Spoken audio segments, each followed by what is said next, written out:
What's up? Hopefully you could hear me. This ain't the final video of like production video trying to show you how to install. This is just a demo of me installing it for myself and keeping record and showing you. Basically I installed the bearing using a hammer. Not the method you should do. You should honestly use a bearing press, but it's pressed in there all the way. You can see when it's pressed in all the way, this kind of gets inside there very little. This one right here is the multiple clutch pads, and basically you need your seal bearing clutch. Here, let's back up the video here. And basically you need your sealed bearing clutch, then you drill it to a 3/4, so your bearing, it spins. This bearing is actually going to touch this plate right here. It's going to sit there nice and snug, and then also these pads are going to fit inside this bevel gear perfectly. So when you slide it in there, boom, it's on there. They should have zero play in the actual gear here, but there is a slight like very little bit gap in between it, just to allow the bevel gear to be able to spin without scraping the back of the plate.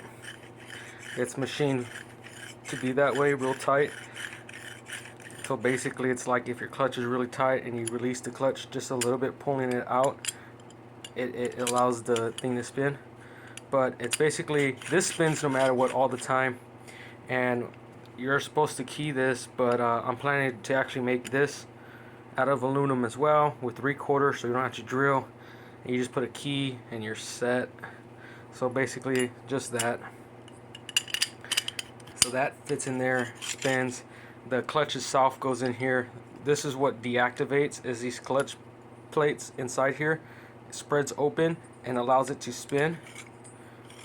And then once those clutch plates close, it locks up, and then it takes off with the bevel gear. So there's that. Let me get something from the backpack here. I went to the store. You are going to have to cut your own axle shaft. You're going to have to provide that yourself and drill it and tap it to whatever thread size you like. This one right here is actually 1/4 20 thread, and I got different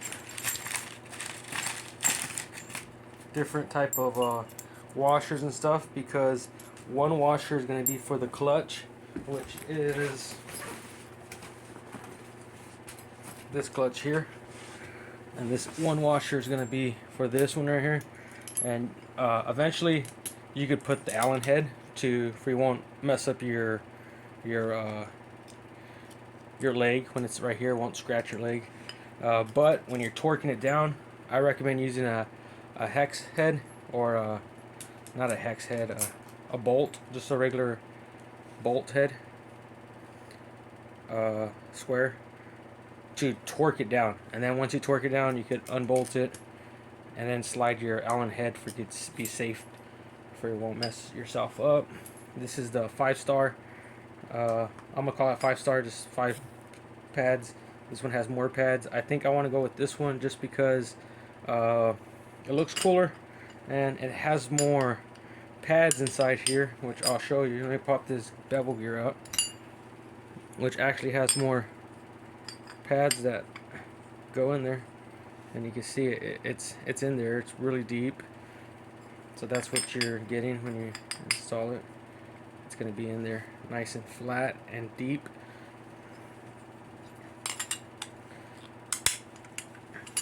So there's that. And then your clutch, you'll install it like this. You'll get your bolt, tying it down. I'm tying it down right here. So we'll be tying down. That's not going nowhere. It's locked. Here, I'll tie it down too. So that's tight. This is what spins, but this is what grips as well when you release, and because the sprocket's on here, So the sprocket's on there. Let me get the sprocket. And the cool thing about these sprockets, the ones I'm talking about right here, it allows you to run either a 10 tooth, 9 tooth, or 11 tooth, or you could even get bigger than this.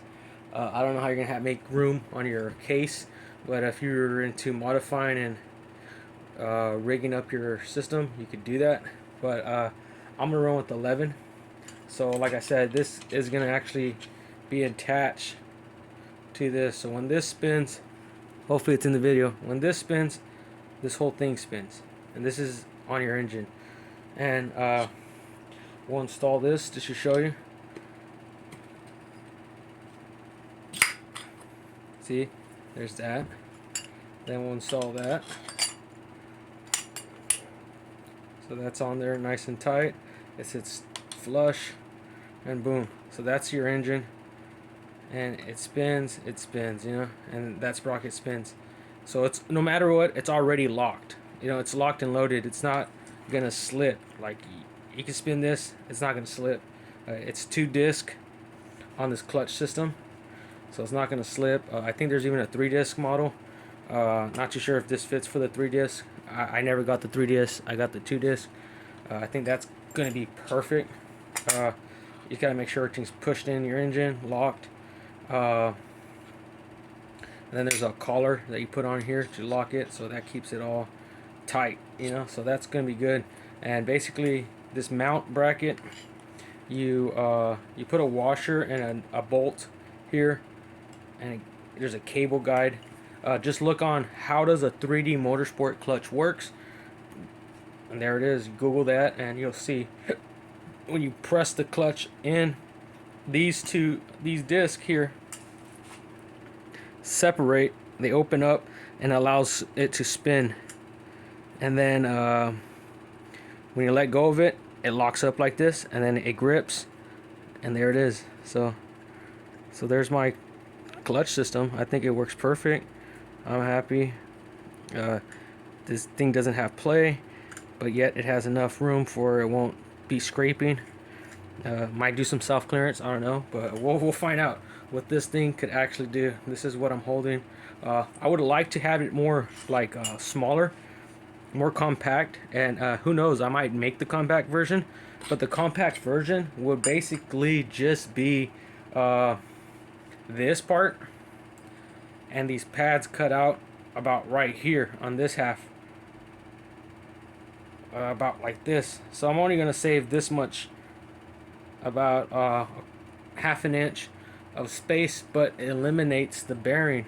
And that's the reason why I didn't do that, is because I want to have this bearing in here, because with the bearing it allows it to spin, you know, spin real smoothly, and it keeps everything center. It doesn't wobble, doesn't get out of whack. If I would have went with just this part and the pads, I would have put it on there, and yeah, it would have gripped, but I think it would also kind of have that play, that side-to-side motion. But as long as this part is tight and flat onto this part, as long as this thing's surfaced to be flat on this, the play wouldn't be that drastic, and everything being locked down and compressed, it shouldn't move. So who knows, I'm gonna attempt to try this model without the bearing, and I'm pretty sure the one with the bearing is gonna feel a lot better. So who knows, I might do without the bearing or with the bearing, but most likely with the bearing, just because give me a second. Basically with the bearing, just because I don't want you guys to be struggling and saying, oh, this is destroying something or messing something. With the bearing, it's going to allow it to spin a lot better. It's going to be more reliable in the long run. And yeah, so keep that in mind, guys. This is a prototype, and I'm making it for us, you know, for us motorized bike guys with the racing Piaggios, you know, so our Piaggios don't have issues with our clutch.